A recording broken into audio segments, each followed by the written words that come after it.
हूँ कि महिलाओं को हनुमान चालीसा नहीं करना चाहिए। बिल्कुल करना चाहिए, बिल्कुल करना चाहिए। ये यदि किसी भी इंसान के तरफ से ये मिथ है तो ये गलत है। तो बेटी हमेशा बेटे से, एक लड़की हमेशा लड़के से 10 साल मैच्योर होती है। पुराने ज़माने में आपने देखा होगा 10 साल 15 साल का एज गैप होता था हस्बैंड वाइफ में, और वो रिश्ते कभी नहीं टूटते थे, तलाक नहीं होते थे। भगवान को, किसी भी भगवान को छूने की एक प्रक्रिया होती है।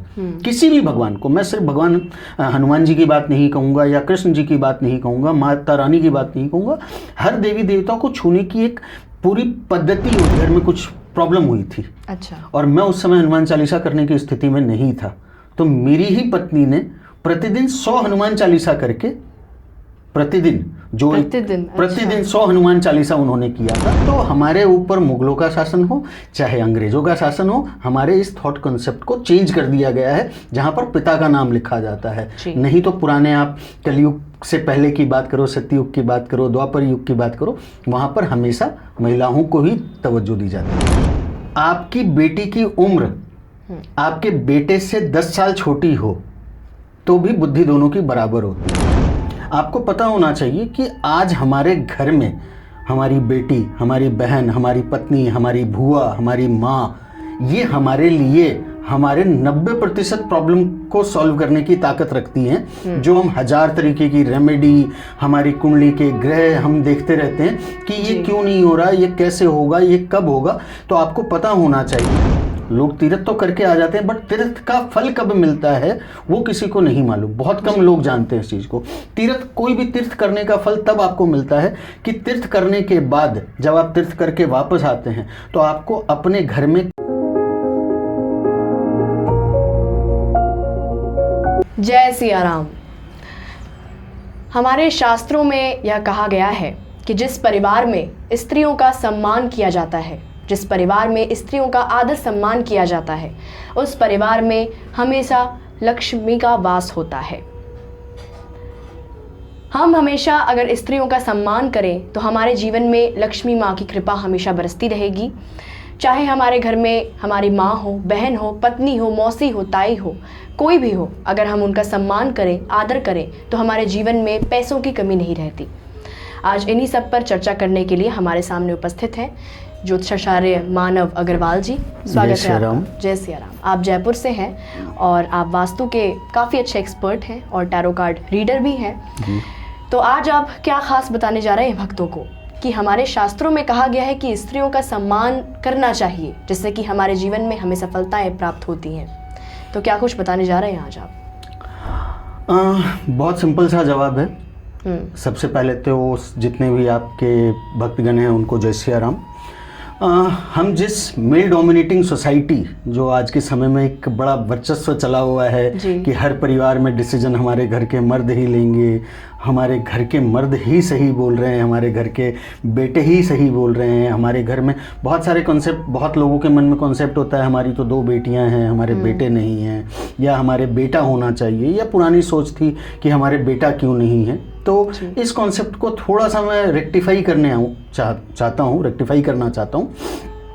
आपको पता होना चाहिए कि आज हमारे घर में हमारी बेटी, हमारी बहन, हमारी पत्नी, हमारी बुआ, हमारी माँ, ये हमारे लिए हमारे 90% प्रॉब्लम को सॉल्व करने की ताकत रखती हैं। जो हम 1000 तरीके की रेमेडी, हमारी कुंडली के ग्रह हम देखते रहते हैं कि ये क्यों नहीं हो रहा, ये कैसे होगा, ये कब होगा। तो आपको पता होना चाहिए कि हम सिर्फ इन लोगों की कृपा से, इन लोगों के आशीर्वाद से, अपनी माता के आशीर्वाद से, अपनी पत्नी के आशीर्वाद से, अपनी बेटी के आशीर्वाद से, अपनी बहन के आशीर्वाद से हम 90% ग्रहों को ठीक कर सकते हैं। आज के समय में आपने सुना होगा सबसे बड़ी प्रॉब्लम लोगों के इंसान में फाइनेंशियल प्रॉब्लम बहुत ज़्यादा है। जो मेजर आज के समय में हम देखते हैं कि हमारी फाइनेंशियल प्रॉब्लम कैसे ठीक हो। तो आपके भक्तजन को एक बहुत अच्छी सी सिंपल सी रेमेडी देना चाहूँगा, और इस चीज़ के लिए मैं अपने एक्सपीरियंस और अनुभव के साथ कहना चाहूँगा कि इस रेमेडी को सिर्फ आप 60 दिन करके देखो और फिर आप इसका फ़र्क देखना। अच्छा, आपके घर में किसी न किसी रूप में महिला ज़रूर है, माता के रूप में, बहन के रूप में, पत्नी के रूप में, बेटी के रूप में। आपके घर में यदि बेटी है तो इससे अच्छा कुछ भी नहीं है। 60 दिनों तक रोज सुबह उठ करके बासी मुंह लोग कहते हैं हम पहले अच्छा, फ्रेश बासी अप हो, मुंह। बासी मुंह। बिल्कुल आपको उठना है। आपके घर में बेटी आपकी 6 महीने की हो या वो 20 साल की हो, अपनी बेटी के रोज सुबह पांव छूना, घुटने पर बैठ करके रोज सुबह अपनी बेटी के पांव छूना शुरू कर दो।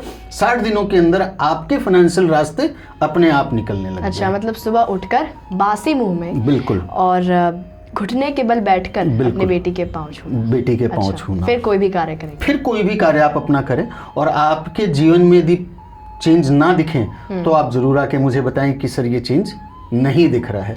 दूसरा आपको कहना चाहूँगा, लोगों के घर में कलेश बहुत होते हैं, झगड़े, परिवार के झगड़े, कि आजकल हमारे घर में झगड़े बहुत होते हैं जी, कैसे क्या करें, किस तरीके से हम संभालें। सास बहू में नहीं बन रही है, माँ बेटी में नहीं बन रही है, बाप बेटी में नहीं बन रही है, बाप बेटे में नहीं बन रही है। तो उस इंसान को हर रविवार के दिन अपनी बेटी को अपने हाथ से पहला निवाला खिलाना है। अच्छा, उस घर में शांति अपने आप आएगी। आपको पता होना चाहिए, एक हम जिस मेल डोमिनेटिंग सोसाइटी में, वहाँ पर सबसे बड़ी दिक्कत क्या होती है, बेटियों में बुद्धि नहीं है, बेटियों में समझ नहीं है, बेटे बड़े समझदार हैं। तो इस चीज़ पे थोड़ा सा मैं और लोगों को क्लेरिफाई करना चाहूँगा बिल्कुल बिल्कुल। कि आपकी बेटी की उम्र आपके बेटे से 10 साल छोटी हो तो भी बुद्धि दोनों की बराबर होती है। यदि आपकी 15 साल की बेटी है और 25 साल का बेटा है तो दोनों की बुद्धि क्षमता बराबर है। अब आप मुझसे पूछोगे कि ये कैसे हो सकता है, ये कैसे मान लें हम, कैसे, वो तो 10 साल छोटी है। तो एक 25 साल का लड़का, उसको घर में कभी रोक टोक नहीं किया जाता है, और एक 7 साल की बेटी है, उसको हम 7 साल, 8 साल, 9 साल की उम्र से हम समझाने लग जाते हैं, बेटा आप यहाँ ऐसे इस तरीके से बैठो, बेटा आप इस तरीके से बात करो, बेटा आप इससे बैड टच, गुड टच आज के समय में सिखाया जाता है। तो बेटी हमेशा बेटे से, एक लड़की हमेशा लड़के से 10 साल मैच्योर होती है। पुराने ज़माने में आपने देखा होगा 10 साल 15 साल का एज गैप होता था हस्बैंड वाइफ में, और वो रिश्ते कभी नहीं टूटते थे, तलाक नहीं होते थे। मैं ये नहीं कहता हूँ कि सेम एज वाले में तलाक होंगे ही होंगे, लेकिन एक थॉट का फ़र्क होता है, क्योंकि फीमेल की बुद्धि, फीमेल की जो नॉलेज है या एक्सपीरियंस है, वो एक मेल से 5 साल, 7 साल, 8 साल ज़्यादा होती है। अच्छा अच्छा, नहीं बिल्कुल बिल्कुल। जैसा कि एक हम आम सवाल ले लेते हैं कि आजकल की जो सोसाइटी में लोग हमेशा लड़कों को ज़्यादा इम्पोर्टेंस देते हैं कि नहीं, लड़के ही है, हमारे वंश तो लड़के ही हैं, लड़कियां क्या करेंगी। तो इस पर अगर आप कुछ कहना चाहते हैं कि फ़ीमेल की वैल्यू क्या है? फीमेल की वैल्यू बड़े मजाकिया अंदाज में आपको बताना चाहूँगा, बड़े मजाकिया अंदाज में, लोग हंसेंगे भी। हमारे जितने देवी देवता हैं, चाहे वो भगवान विष्णु की बात करें, भगवान शिव की बात करें, भगवान ब्रह्मदेव की बात करें, हमें बुद्धि चाहिए तो हमें कहाँ जाना होता है? माँ सरस्वती के पास। जी बिल्कुल। हमें शक्ति चाहिए तो कहाँ जाना होता है? माँ दुर्गा, माँ पार्वती के पास। हमें धन चाहिए तो हमें कहाँ जाना होता है? माँ लक्ष्मी के पास। तो अब आप खुद डिसाइड करें कि महिलाओं की शक्ति या फीमेल की पावर क्या है हमारे मेल डोमिनेटिंग सोसाइटी में। बात करें तो कौशल्यानंदन श्री राम, राधा कृष्ण, देवकी नंदन श्री कृष्ण। तो हम जिस अंग्रेजी कल्चर को पकड़ के चल रहे हैं, जो सनातन की हम बात करते हैं, हम वेस्टर्न कल्चर की बात करते हैं, मैं किसी कल्चर को खराब या सही नहीं कहता, गलत या सही नहीं कहता, बट जो हमारे सनातन धर्म में है वहाँ पर महिलाओं को हमेशा तवज्जो दी गई है। लेकिन इस कलयुग में या इस एरा में हम बात करें तो हमारे ऊपर मुगलों का शासन हो चाहे अंग्रेजों का शासन हो, हमारे इस थॉट कॉन्सेप्ट को चेंज कर दिया गया है, जहाँ पर पिता का नाम लिखा जाता है। नहीं तो पुराने आप कलयुग से पहले की बात करो, सत्ययुग की बात करो, द्वापर युग की बात करो, वहाँ पर हमेशा महिलाओं को ही तवज्जो दी जाती थी। जी जी। अच्छा, एक और हम टॉपिक पे बात करते हैं कि हमेशा महिलाओं को कई काम करने से रोका गया है कि तुम्हें जॉब नहीं करनी या फिर पढ़ाई करने से भी रोका गया है। आपकी इस पर क्या विचार है कि देखिए, सबसे महिलाओं को काम करने से रोकना चाहिए या करने देना चाहिए? क्योंकि यह बहुत पुराने लोगों की विचारधाराएं हैं कि महिलाओं को इस तरीके की नौकरी या फिर पढ़ाई, उन्हें तो सिर्फ चूल्हा चौका का काम करना चाहिए। तो इस पर आपके क्या विचार हैं? सबसे पहले यदि मेरी विचार की बात करो तो मैं कहता हूँ कि महिलाओं में जो शक्ति है, जो ताकत है, चाहे वो बेटी के रूप में हो, बहन के रूप में हो, माँ के रूप में हो, पत्नी के रूप में हो, तो महिलाएं सबसे पहले आगे रहती जी।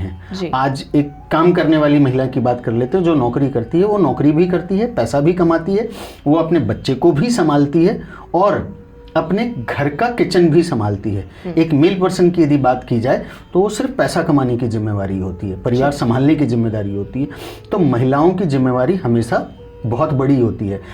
इंसान मेल पर्सन की बात करें तो उनकी लाइफ में सैटरडे संडे हॉलीडे होता है, लेकिन महिलाओं की बात करके तो उनकी लाइफ में तो हॉलीडे के दिन काम ज़्यादा होता है। तो हमेशा महिलाओं को आगे रखना चाहिए। और मैं तो एक रेमेडी और आपको चलो इसी माध्यम से और बताता हूँ कि जिस इंसान की लाइफ में छोटी छोटी अड़चनें बहुत ज़्यादा आती हो, नॉर्मली मेल जो प्रॉब्लम आ रही है, जॉब में प्रॉब्लम आ रही है, बिजनेस नहीं चल रहे हो, उस इंसान को अपनी माँ के पाँव हर रविवार 1.25 किलो कच्चे दूध से धो करके और कुत्तों को पिला देना चाहिए। अच्छा। आप उसके लाइफ में जितनी रुकावटें आ रही हैं, यदि ख़त्म ना हो जाए तो आप मुझे कह देना। वाह, बहुत बढ़िया। अच्छा, जैसे कि आप कुछ और रेमेडीज़ भक्तों को बताना चाहें तो बताइए, जिससे कि माँ बहन हो घर में या फिर बेटी ही हो और वह इस रेमेडी को करके अपने जीवन में सफलताओं को प्राप्त कर सकते हैं। ऐसे कुछ रेमेडी अगर आपके पास। जिस इंसान के घर में पैसे नहीं बचते हों, जिस इंसान के घर में पैसे की तंगी बहुत हो, कमाते बहुत हैं, पैसा आता बहुत है, उनका रुकता नहीं है पैसा, तो उसके लिए एक बड़ी सिंपल सी रेमेडी बताता हूँ जो आज के समय में सबसे बड़ी समस्या है। उनको शुक्रवार के दिन अपनी पत्नी को अपनी पत्नी को सनसेट के बाद पहला निवाला अपने हाथ से खिलाना चाहिए। अच्छा। आप देखें उनके घर में धन की वर्षा होने लग जाएगी। अब इस बात में धन वर्षा की बात करें तो बहुत सारी रेमेडी होती है कि धन वर्षा, ऐसा नहीं है कि शुक्रवार के दिन आप अपनी पत्नी को खाना खिलाएं, अपना पहला निवाला खिलाएं, रात का डिनर अपने हाथ से खिलाएं और फिर आप उनसे झगड़ा करें। आपको अपने पत्नी की इज्जत भी करनी पड़ेगी। तो जैसे कि कई लोगों के कुंडली में प्रॉब्लम होती है कि उनको कई ग्रहों से रिलेटेड दिक्कत होती है, जैसे कि कई लोगों की शनि की महादशा चल रही होती है या फिर अन्य जितनी भी प्रॉब्लम होती है ग्रहों को लेकर, तो क्या कुछ ऐसे भी रेमेडीज़ हैं जिनसे कि उनके ग्रहों का जो ये प्रभाव है वो कम हो सके और उन्हें फ़ायदा मिल सके? मैं एक बड़े सिंपल से वे में कहना चाहूँगा, सारे ग्रहों का एक बहुत अच्छा उपाय है और आपके घर में ही है। पहले के ज़माने में आपने सुना होगा और अब भी लोग करते हैं, 4 धाम की यात्रा। हाँ। 4 धाम की यात्रा करते हैं। जिस इंसान की लाइफ में कुंडलियाँ बड़ी अच्छी मैंने अपनी ज़िंदगी में देखी है, लेकिन उनके जीवन में ना चीज़ें बैलेंस नहीं हो रही, ऐसे लोगों को मैं कहता हूँ अपने घर में बुजुर्ग, अपनी माँ, अपनी दादी, अपने फादर, अपने पेरेंट्स को 4 धाम की तीर्थ यात्रा करवानी चाहिए। अच्छा, उसके घर में आप स्टेबिलिटी देखो। लोग तीर्थ तो कर लेते हैं, लोग तीर्थ तो करके आ जाते हैं, बट तीर्थ का फल कब मिलता है वो किसी को नहीं मालूम। बहुत कम लोग जानते हैं इस चीज़ को। कोई भी तीर्थ करने का फल तब आपको मिलता है कि तीर्थ करने के बाद जब आप तीर्थ करके वापस आते हैं तो आपको अपने घर में कोई भी सत्संग जरूर कराना चाहिए। अच्छा। या कोई भजन संध्या या कोई सुंदरकांड का पाठ ये जरूर कराना चाहिए, जो आपके साथ तीर्थ करने से जो देवी देवता आए हैं वो प्रसन्न हो जी। तो ये भी एक बहुत सिंपल सी रेमेडी है जिसको आप अपनी लाइफ में करना चाहिए। हर इंसान आज के समय में देखते हैं हम, बड़ी सारी प्रॉब्लम होती है, 2 बेटे हैं, 3 बेटे हैं, माँ बाप को रहने की जगह नहीं है, 6 महीने वो अपने एक बेटे के घर में रहते हैं, 6 महीने वो एक बेटे के घर में रहते हैं, अलग अलग शहरों में बस गए हैं। तो ऐसी स्थिति में मैं लोगों को एक ही चीज़ कहता हूँ कि कभी भी माँ और बाप को अलग अलग ना करें। जी बिल्कुल। क्योंकि जो इंसान अपने माँ और बाप को अलग अलग जगह पे रखेंगे उनको सबसे बड़ा सारे ग्रहों का पाप लगता है। अच्छा। तो इस चीज का भी मेजरली हमें ध्यान रखना चाहिए। जी जी बिल्कुल बिल्कुल। इन बातों के क्रम में मेरे मन में एक सवाल आया है कि आजकल कई महिलाओं का हमें प्रश्न ऐसे आते हैं और कॉल्स वगैरह हमें प्राप्त होते हैं कि हमें तो मना किया जाता है कि तुम पूजा पाठ मत करो। हम हनुमान जी से इस चीज़ को जोड़ लेते हैं कि कई लोग उन्हें कहते हैं कि महिलाओं को हनुमान जी की पूजा नहीं करनी चाहिए, हनुमान चालीसा का पाठ नहीं करना चाहिए, उनके पैर को नहीं छूना चाहिए। और कई लोग ये भी कहते हैं कि 41 दिन का जो संकल्प होता है हनुमान चालीसा का वो भी नहीं कर सकते। सबसे पहले तो मैं इस मिथ को क्लियर कर दूं जी। सबके अपने अपने हैं मान्यता, मैं इस चीज़ में नहीं कहूँगा और मैं अपने पर्सनल एक्सपीरियंस के साथ कहता हूँ कि यदि छूने वाली बात पर यदि मैं कहूँ तो छूना तो न तो महिलाओं को चाहिए और न किसी पुरुष को चाहिए। रीज़न सबसे बड़ा क्या है, हम जिस भगवान को, किसी भी भगवान को छूने की एक प्रक्रिया होती है। किसी भी भगवान को, मैं सिर्फ भगवान हनुमान जी की बात नहीं कहूँगा या कृष्ण जी की बात नहीं कहूँगा, माता रानी की बात नहीं कहूँगा, हर देवी देवता को छूने की एक पूरी पद्धति होती है, सिस्टम होता है। तो सबसे पहले तो इस मत को क्लियर कर दूं कि ना ही महिलाओं को छूना चाहिए और ना ही पुरुषों को छूना चाहिए।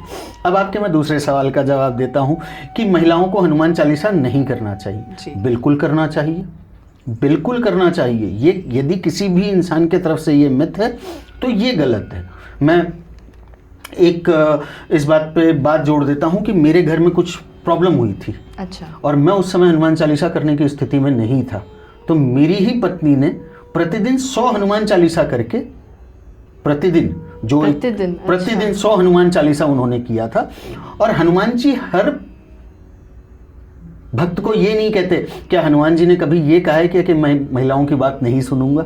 उन्होंने ब्रह्मचर्य का पालन किया है। उनके लिए हर महिला बहन समान है, तो क्या वो अपनी बहन की बात नहीं सुनेंगे? सुनेंगे, बिल्कुल सुनेंगे। तो इस चीज को क्लियर हो गया है अब ये जी कि महिलाओं को ऐसे कोई रोक टोक ना करे पूजा वगैरह करने से। बिल्कुल। आज आपने बहुत अच्छी जानकारी दी सभी भक्तों को, और मैं चाहूँगी कि अगली बार भी आपके साथ इन्हीं टॉपिकों पर हम बात करें। बहुत बहुत धन्यवाद आपका। जय श्री राम। जय श्री राम।